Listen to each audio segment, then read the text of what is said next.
Agradezco mucho al doctor Héctor Ochoa, quien también es miembro distinguido del hospital, ortopedista, y tiene trabajado durante mucho tiempo aquí en el hospital.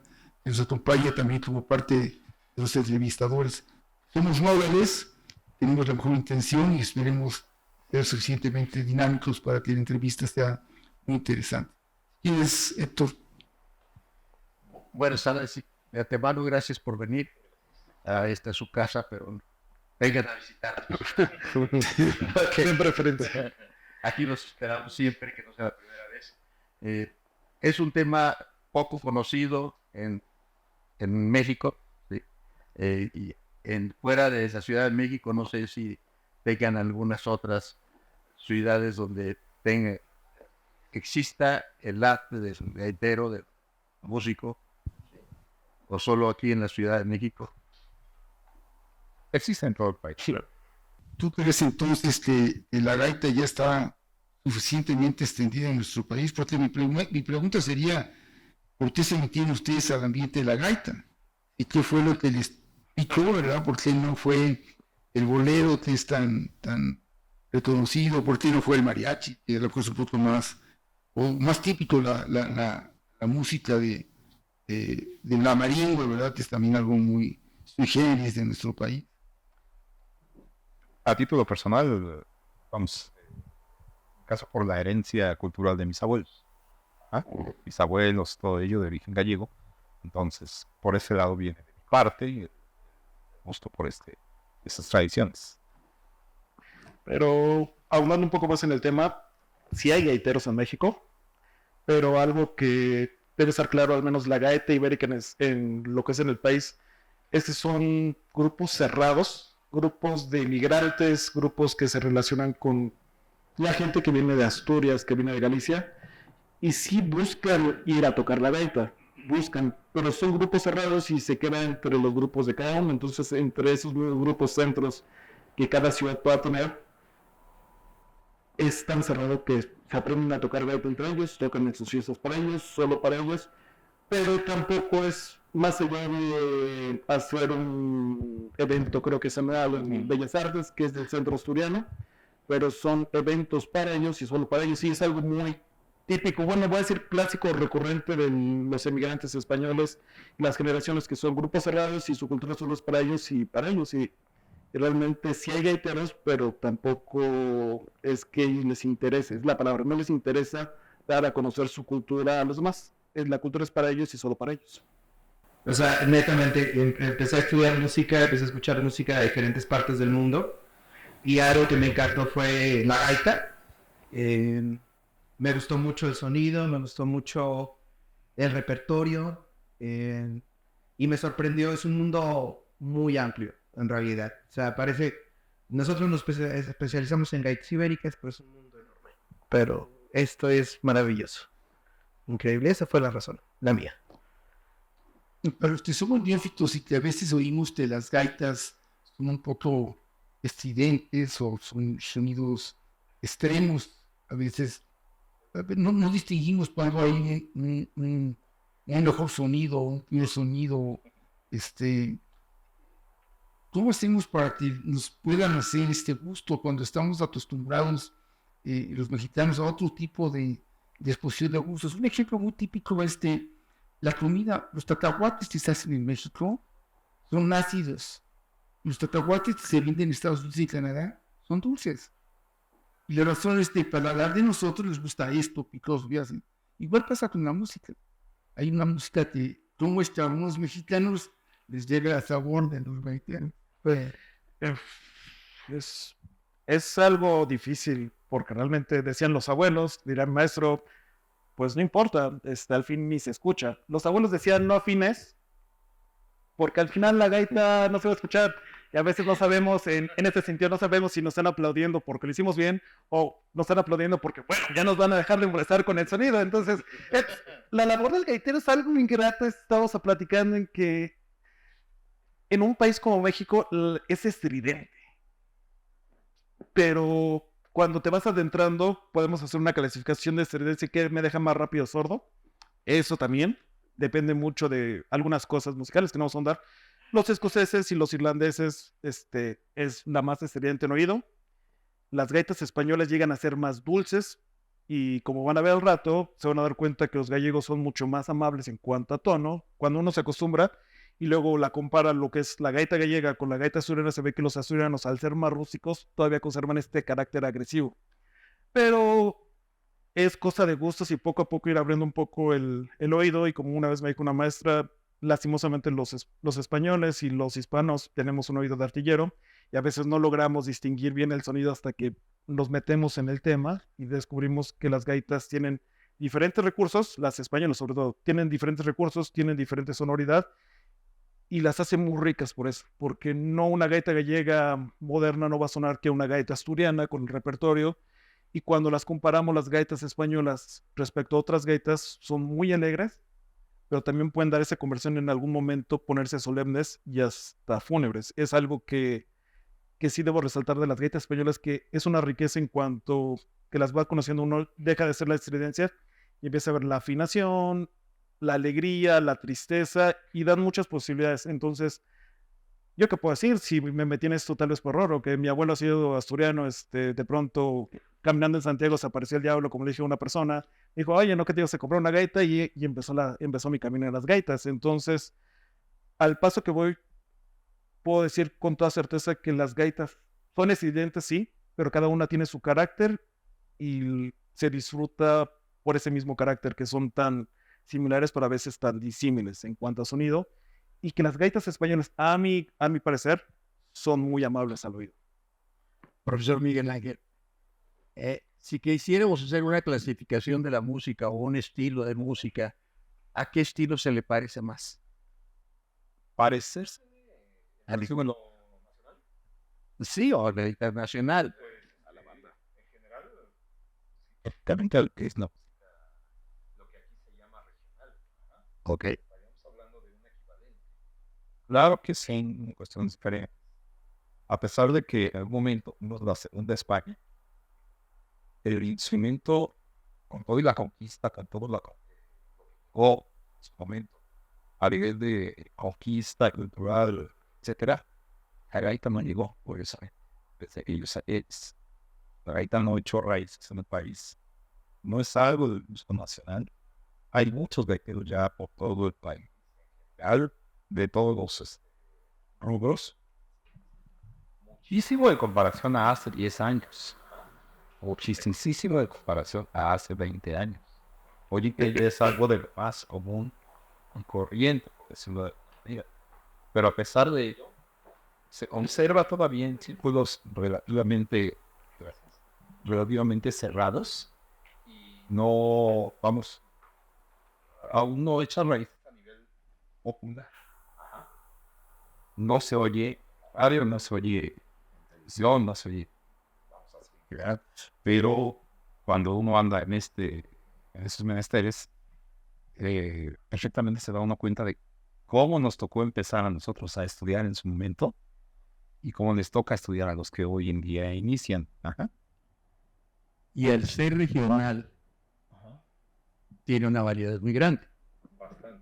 Obviamente es folclore, y es un folclore que podríamos decir sin temor a equivocación que permanece vivo desde los siglos X, XI, XII. La gaita es un instrumento histórico Y en ese y símil que sobreviviente de la Edad Media hasta la fecha. Y podríamos decir que todos los instrumentos, habidos y por haber, hoy en día, a nivel de conservatorios, a nivel de escuelas de música, etcétera, etcétera, a nivel de estudiosos académicos de lo que es la música antigua, vamos a estudiar muchos instrumentos, que la flauta de pico, que el clavecín, que el órgano, cromornos, laúd, etcétera, y final. Sin embargo, todos esos instrumentos en algún momento fueron de una importancia radical en toda Europa. Pero hoy en día podríamos decir que quizás sea la gaita, a nivel general, la gaita el único instrumento vivo desde aquel tiempo.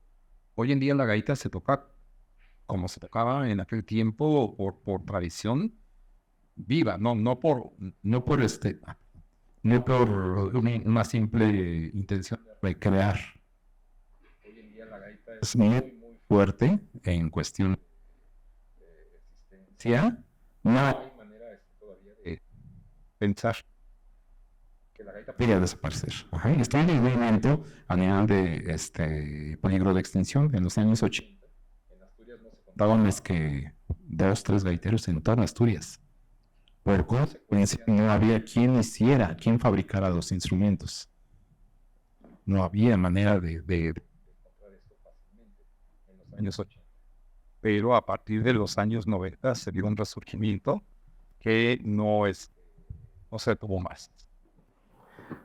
Como instrumento, siendo tan viejo, ¿ha tenido alguna evolución el instrumento? ¿Modificaciones? ¿Ha tenido varias? Muchísimas. En todas las nacionalidades. Sin duda ha tenido una evolución y unos cambios muy, muy radicales. Empezando por hoy en día la afinación es óptima.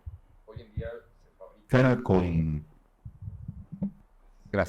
un nivel de tecnología muy avanzado. Antes era cuestión de hacerse a mano, artesanal, de polvo de pedal, ¿ah?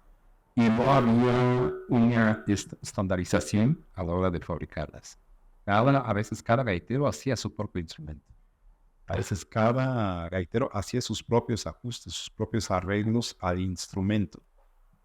No era una afinación estable, no era una afinación estandarizada. No había necesidad tampoco de interactuar con otros instrumentos. La gaita en su momento nació para hacer sola. Instrumento de montaña. Con eso se comunicaban de montaña en montaña por la gaita. Curioso, ¿verdad? Sí. Es un instrumento que generalmente va solo, ¿no? Sí. Puede haber muchos gaiteros, pero Sí, no realmente es ni batería, ni piano, ni nada. No. Nació para la montaña, nació para el pueblo, nació para el campo. ¿Por qué en México no nos gusta tanto la música producida por el aire? ¿Por qué nos gustan mucho más las cuerdas? ¿O nos gusta mucho más la resonancia de la batería, de los... No sabría decir por qué. Yo siento que de la música de viento poco se escucha en México. Hay lugares donde la flauta dulce tiene cierto arraigo, pero generalmente lo que nos gusta es la guitarra, nos gusta tocar madera, nos toca otro tipo de música, es la que más arraiga. Aquí, si uno escucha la música tradicional, muy poca flauta existe. Sí, es que no, el por qué no lo podría yo atribuir, pero quizás podría especularse ahí una cuestión. Hubo un intelectual en su momento que en España determinó que si pudiéramos ver el mapa de España completo y trazar una línea diagonal desde Asturias hasta la esquina inferior de Portugal, podríamos decir que la mitad de esa parte hacia arriba es el mundo de la gaita. Y de la mitad de esa línea hacia abajo es el mundo de la guitarra. En toda España se cultiva de esa manera un poco más el instrumento. Toda la parte norte son regiones de España que tienen su propia gaita. Cada provincia de España tiene una gaita muy diferente. Muy, muy diferente. Y prácticamente la mitad de España para abajo se cultiva más la música de guitarra. Entonces quizá puede atribuirse a ese tipo de cosas que en algún momento influyeron a nivel cultural en las Américas. Yo sigo con la inquietud, ¿por qué surgieron la gaita? Porque aparte, quiero pensar que hace 20 o 30 años, que seguramente ustedes eran pequeños, ¿a dónde fueron a estudiarla? ¿Cómo lo fueron a estudiar? ¿Cómo adquirieron las habilidades? Yo veo partituras completas ahorita en los atriles, y bueno, usted era algo que no se tocaba, era de oído, pues era totalmente lírico. ¿Y cómo se fue dando? ¿Pero por qué ustedes? ¿Por qué aquí en México? ¿Cómo lo hago? Sí, algo tiene que haber atrás de esto, ¿no? Amén de lo familiar. Sí, pues es una cuestión más personal. El por qué exactamente una razón tangible no la puedo quizá expresar. El punto es que evidentemente hace 20 años o 30, prácticamente cuando yo empezaba en esto, ni siquiera internet existía. ¿Ah? Entonces, ni el más remoto recurso fácil para encontrar este tipo de información. Tuve la fortuna en su momento de conocer personas que me enseñaron de manera directa, con la vieja escuela. Pues, Mírame Observa e imítalo, e inténtalo. Ajá. Y así lo aprendí yo. Encontraste en el camino. Sí, prácticamente. En el camino andamos. Llamarlo de alguna Sí. forma. Sí. Se hace un mofa ahí de una No lo frase buscaste mexicana. como tal. Así como se dice, arrieros somos y en el camino andamos. En nuestro gremio decimos, gaiteros somos y en el camino andamos. Ajá. Entonces, en su momento yo aprendí de personas directamente con la vieja escuela, de mirar, de escuchar e intentar imitarlo, e intentar repetirlo. Y ya conforme fue avanzando la vida, pues bueno, empezaron a haber recursos multimedia, etcétera, etcétera. El internet no existía en mis tiempos. En mis tiempos de escuela, no, yo no fui de internet. Ni siquiera en la prepa. Ajá. No existía prácticamente. Apenas se vislumbraba ahí un esbozo, pero cuando yo empecé a estudiar esto, era absolutamente nulo. Todo había que comprarse allá, ¿Empezaste a estudiar todo esto aquí en el país. Ajá. en el conservatorio? No. ¿En la universidad? En temas de gaita, Sí. como lo vuelvo a repetir, fue persona a persona. Encontré quien me enseñara de manera directa, clase personal. Obviamente este instrumento no se enseña, no se imparte a nivel conservatorio, no al menos aquí en América. Tú conectaste, Eduardo, hace unos minutos, estabas estudiando música y de repente te enamoraste de la gaita, Sí, o sea, me gustó, fue una cuestión ahí. pero no porque estudié en la escuela la gaita. No, Extramuros. hay infinidad de instrumentos que no están en la escuela.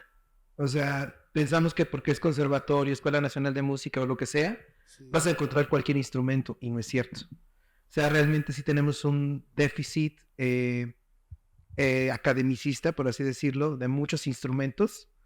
Y hay instrumentos que ni siquiera, por ejemplo, lo que decía mi maestro, no son considerados instrumentos elevados o que, digamos que son cultos, por así decirlo. No estamos acostumbrados a esa onda de los instrumentos cultos. Y cuando empezamos a salir y conocer otro tipo de instrumentos, entonces, pues descubres que hay más, que aparte de la gaita hay un montón de instrumentos más en Galicia, en Asturias, en otras partes, que ni siquiera conocemos. Cuando empiezas a acercarte a la comunidad es cuando empiezas a conocerlos. Yo no he tenido la oportunidad de viajar para allá, pero sí poco convivir con la comunidad. Y sí, es cierto, lo que decía mi compañero es que son grupos un poco cerrados. Vas entendiendo por qué después. No es justificable, pero entendemos por qué también. Y por otro lado, pues es como los vinos. Esto es como los vinos. ¿Cuál te gusta? ¿Cuál es tu favorito? ¿Por qué escogiste un vino? Exacto. O sea, preguntaba ahorita, decía, ¿por qué las gaitas? Y yo digo, ¿por qué no? O sea, es algo que nos gusta, es como los vinos. O sea, tú pruebas un vino, dices, ¿cuál es el mejor vino? Ah, este. Va a llegar alguien que te va a decir este. Pero hasta que tú no lo pruebes, hasta que no lo cates, hasta que no lo cheques tú mismo, no te vas a dar cuenta si es bueno para ti.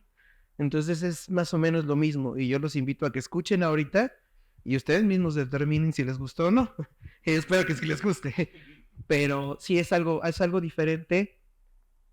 Y es algo también que decía mi maestro muy cierto, viene desde atrás. Entonces hay instrumentos que tomaron esas sonoridades como el órgano, como otros instrumentos de después, más elaborados, pero es importante conocer también las raíces de esos instrumentos. Y para mí, esa búsqueda fue la que me llevó a las gaitas. ¿Ustedes tenían ya una preparación musical? En mi caso, un poquito. Mi maestro, la verdad es que es el sensei. Él es el que me ha enseñado incluso a leer. Es que lo ve tranquilo y con toda humildad y diría Santa Teresiana, yo el peor de todos, y que es de Sor Juana, pero el caso es que si hubiera aprendido mi maestro por lo que yo he platicado, y él no lo va a decir tal vez por humildad, pero es un maestro que puede ser de la forma lírica, de la forma como sus maestros ponen así, de la forma lírica, de la forma de ve y repite, pero no, pero también tiene la escuela de lo que él ha estudiado aparte de órganos, sus estudios académicos, y hace que sea una enseñanza académica, pero también la académica nunca descuida la parte folclórica. Entonces, pues nos hace amar estos dos mundos académicos y el mundo folclórico. Y cuando me preguntaban a qué se parece a lo popular, y decía, tal vez no nos guste la gaita, pero no se nos hace raro, a veces un domingo, ya no tan recurrente en la Ciudad de México, pero podemos ir al pueblo y empezamos a escuchar una tarola tocando y sale un clarinete o algo está tocando de fondo. y tocando percusiones. Y se nos hace raro, pero eso es lo más parecido a lo que realmente pasa saliéndonos de, digamos, de las metrópolis, porque no me gusta, porque la gaita no es de metrópolis. Las ven ahí. Pero la gaita, en cualquier sentido más primigenio, se encuentra en los pueblitos, en las fiestas de pueblos. Y si queremos encontrar algo lo que era en España, dense una vuelta a lo que es Coimbra, las fiestas patronales, a donde el gaitero sigue siendo lo mismo. Cambiamos ese clarinete esa gaita de Coimbra por un clarinete y estamos escuchando la música que escuchamos aquí, que escuchamos en la costa. ¿Qué tanto les enoja ahora a los americanos? Piensen no podemos correr americanos.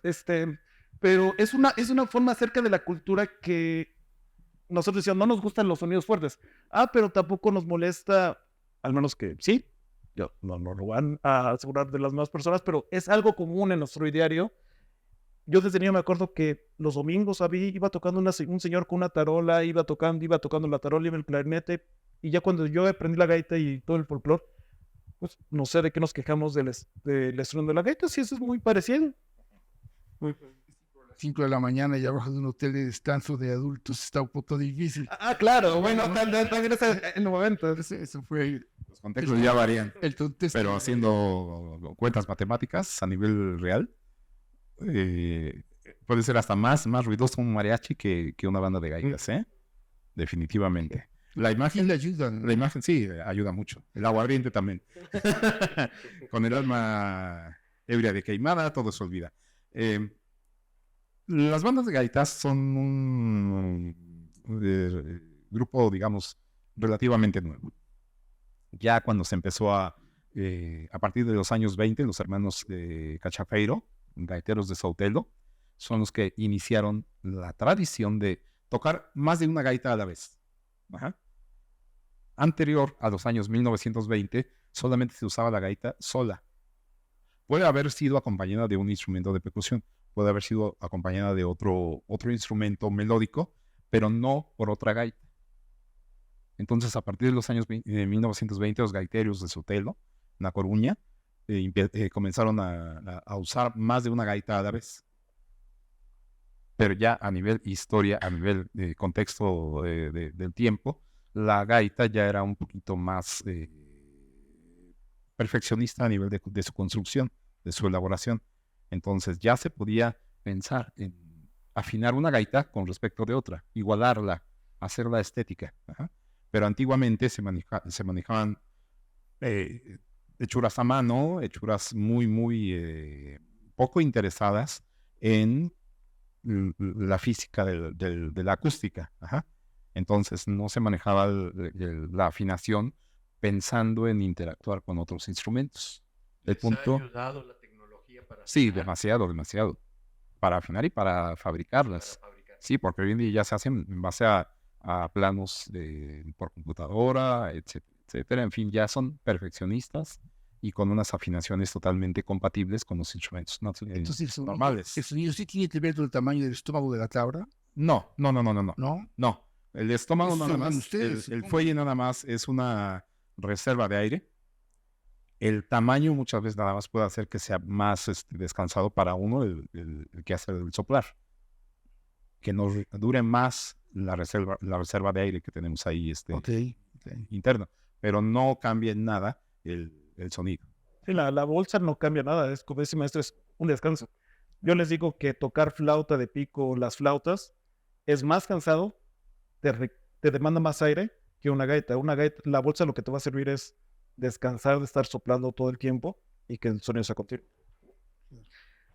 Regresando al punto que había tratado, sí hay mucho de etnomusicología en esto, hay mucho de académico, porque, pero es reciente, lo académico es reciente, es unos años 80, me parece, maestro, el promedio de 80s, 90s, que empezaron a transcribir las piezas en partituras, que está el nacimiento del internet como tal, ya más en forma, y entonces ya empieza a haber una difusión más grande del instrumento, de las técnicas, de las formas en las que se tocan, todo. Entonces, a mí hubo un concepto que me gustó mucho, que manejó en algún momento mi maestro. Hay que ser conscientes de que somos artesanos sonoros. Es decir, somos personas que estamos manteniendo una tradición aquí en México, a pesar de que no es nuestra tradición, pues la vamos haciendo nuestra, Y la otra es por gusto y porque le encontramos sabor a eso, ¿sabes? Esa es la parte. Entonces sí tiene mucho que ver con lo académico, totalmente sí. Y aprendemos diferentes técnicas, pero pues hay cosas que no vas a aprender en partituras, aunque tengas métodos y todo, si no lo aprendes directamente con un gaitero. El cariño está presente. Ya obviamente, sí, no, ¿cómo? Es así, pero es esa parte, nada más quería hacer la acotación de eso. Así es. Hasta hace muy poco la música de gaita no se escribía, no se plasmaba en partituras, no se leía a su vez para interpretarla. Era necesario aprenderla de alguien, memorizarla, procesarla a nivel mental y asimismo reproducirla, retransmitirla. Hasta hace muy poco empezó a poder pensarse en libros de música de repertorio de gaita, por lo menos en Galicia, por lo menos en España. Ajá.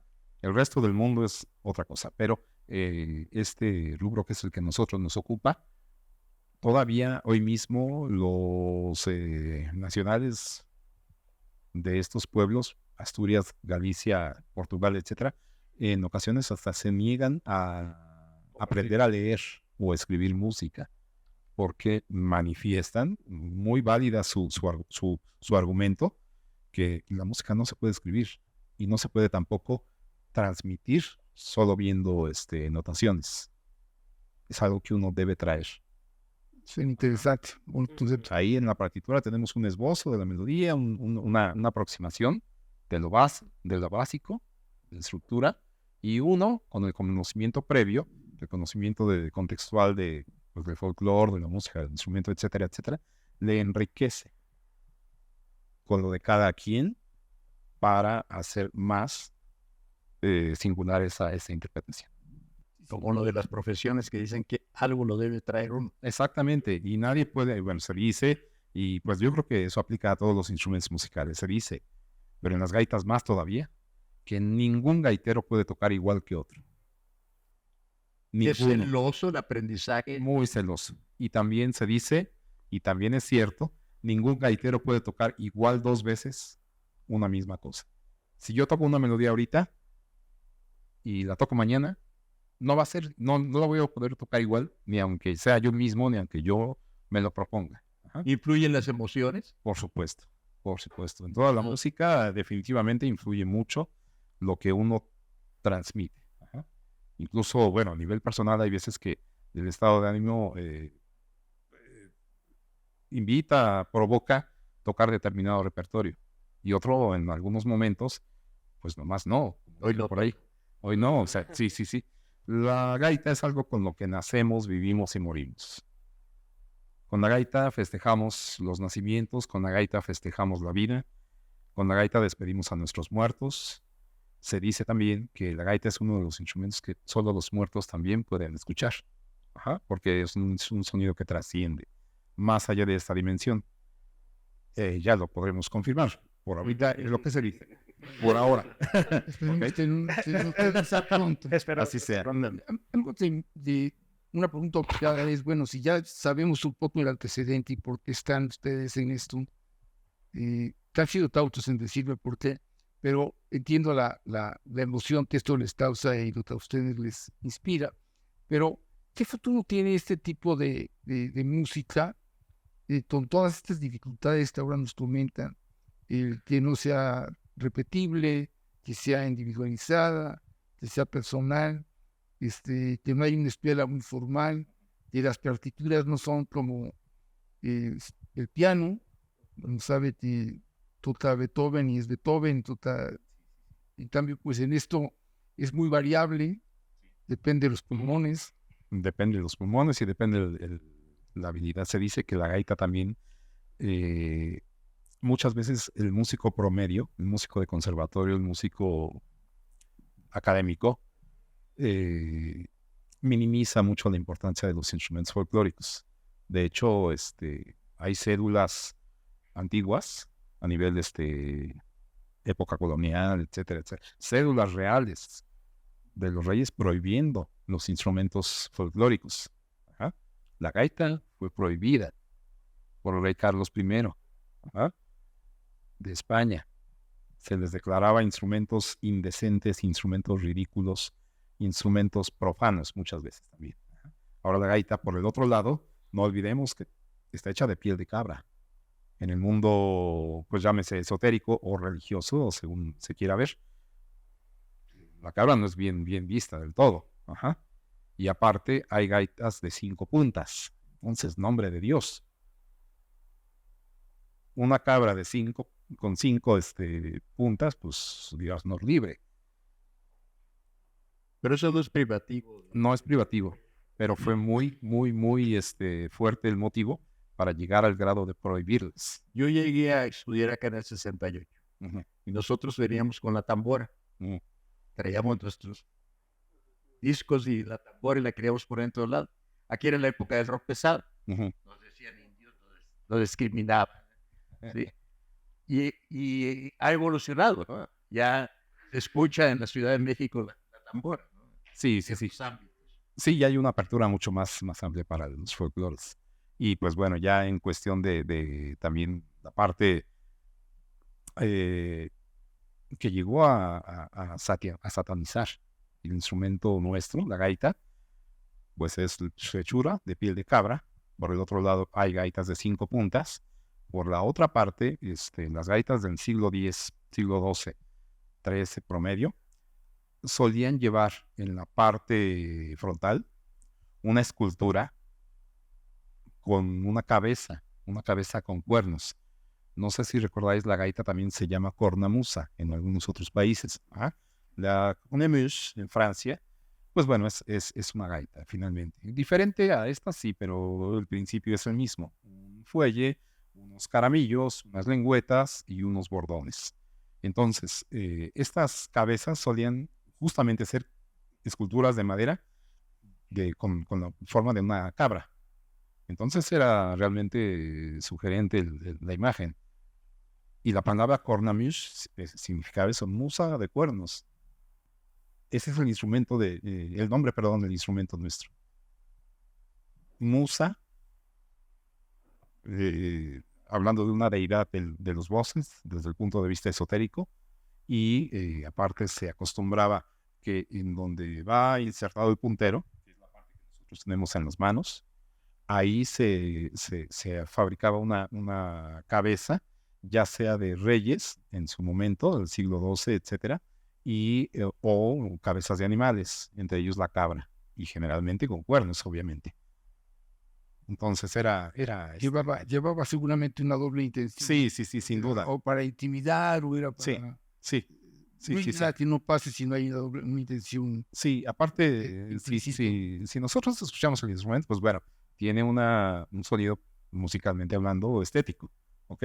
Pero ese sonido estético que nosotros escuchamos a la hora de interpretar el instrumento, pues bueno, es producto de saber hacerlo, de manejar adecuadamente el fuelle, etcétera, etcétera. Pero si nosotros hacemos sonar sin mucho conocimiento cada una de las piezas de la gaita, veremos que está prácticamente hecha a base de sonidos de animales.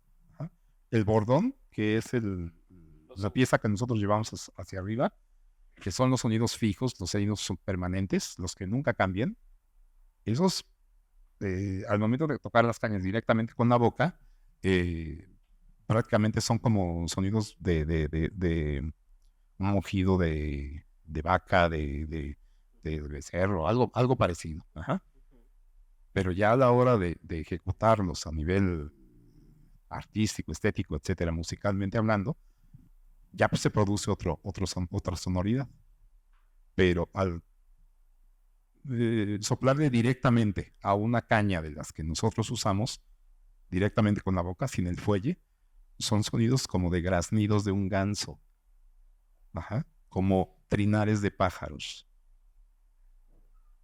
Así suena cada parte, pero a la hora de incorporar todos estos cuerpos sonoros en un todo, es cuando se vuelve estético. Pero todo esto en algún momento, incluso la gaita pudo haber sido ni siquiera un instrumento musical, sino un instrumento ritual. Más allá de la era cristiana, es decir, más allá del de la Edad Media. Más atrás pudo haber sido un instrumento, un aparato que nada más servía para emitir sonidos X, sin sentido musical. Así como cuando le soplamos a un caracol y damos un sonido X indefinido, la gaita en algún momento pudo haber sido algo parecido. Y también, más allá de toda esta especulación, pudo quizá haber sido la gaita el primer instrumento en todo el mundo que incorporó en sí misma su propio acompañamiento. Ya que el sonido más brillante que nosotros tenemos o producimos con los dedos es acompañado siempre por un sonido permanente detrás, un poquito más discreto, un poquito más bajo en potencia, pero siempre hay un sonido permanente. A eso se le llama bordón. Ese bordón es el primer y más primitivo acompañamiento armónico a una melodía. Muy interesante. Antes del canto gregoriano. Muy interesante, de verdad muy interesante. Pues estamos tratando de un tema que parece ser que empieza a apasionarnos también a nosotros, se llama la atención, hay que tener la mente abierta y ser curiosos, pero pues se nos está llegando el tiempo para acabar esta entrevista. Muy agradecido, no sé si alguno de ustedes quiera hacer algún comentario adicional. Sí, Sí. nada más para qué futuro hay. Hay un peligro que yo lo digo, la japonización, lo que hizo Japón cuando hizo limpieza racial. En la gaita hay algo parecido, no es que no se enseñe gaita, se enseñan gaitas ya en escuelas, en universidades, pero el problema es como la gente, no hay este conocimiento del folclore, que la gaita no es estándar, que no hay una sola partitura, y se dice que solo hay una verdad, que es lo que se empieza a hacer al menos en Galicia y en Asturias, se empieza a enseñar solo de una forma y solo una forma se debe repetir. Lo que hace es que se vuelve cuando hay una metrópolis, cuando hay una cultura dominante, quita del discurso a las otras formas de gaitas que hay. Pues el peligro, el futuro tiene mucho futuro, pero en cuanto a la diversidad musical, de repertorio, de formas de entender la vida y de entender la música, porque al final es un entendimiento en la realidad, como ese maestro de los animales, se está dejando de parte. Entonces nosotros lo que intentamos recuperar es, hay formas de tocar la gaita, se tocaba así hace 2 siglos, se tocaba así con grandes gaiteros, Perfecto Feijó, Jean de Campañó, y es lo que intentamos recuperar, esos sonidos que hace más de 200 años era lo que escuchaba la gente, lo que entendía estético, y sobre todo, hay futuro sí, pero tampoco hay que dejar esa diversidad que le da una riqueza a esos pueblos gallegos, asturianos, portugueses, darles esa dignidad y que no se pierdan. Ese es como el discurso que tenemos de no dejar y hacer menos a diferentes, porque cuando los escucha la gente, dice, se escucha feo. ¿Feo por qué? ¿Cuál es tu feómetro? ¿Quién dice que es feo? Porque cuando uno escucha las grabaciones de Coimbra, son algo que diría estético y académico, es que eso está mal afinado. Perdóname, pero es la gaita y la música se entiende así, y la vida se entiende en esa forma así, no tiene por qué ser lo que tú dices. Entonces lo que nosotros abogamos es que no se pierdan esas voces, que se disfruten y que se entiendan en su contexto. Pues sí, es toda una visión que va un poco en contra de la globalización, ¿no? Totalmente. Parte, Sí. pega, ¿no? Y ahorita todo tiene que ser uniforme. Todo tiene Y está sucediendo a nivel comercial con los gaiteros que están ahí afuera. Eso está sucediendo. Es un problema actual, que en Asturias uno, aunque ya dicen, la gaita electrónica, pues ya el gaitero se tiene que gastar un poco menos, cansar un poco menos el repertorio, pues traen la gaita electrónica, no tiene que preocuparse por el quehacer original. Pero bueno, pues la guillotina nos está llegando, ya me he dicho. Yo agradezco muchísimo esta conversación inicial. Al contrario. Haremos un breve espacio para entrar directamente a la conferencia. Muchas gracias. No, de que Muchas gracias. a ustedes, gracias.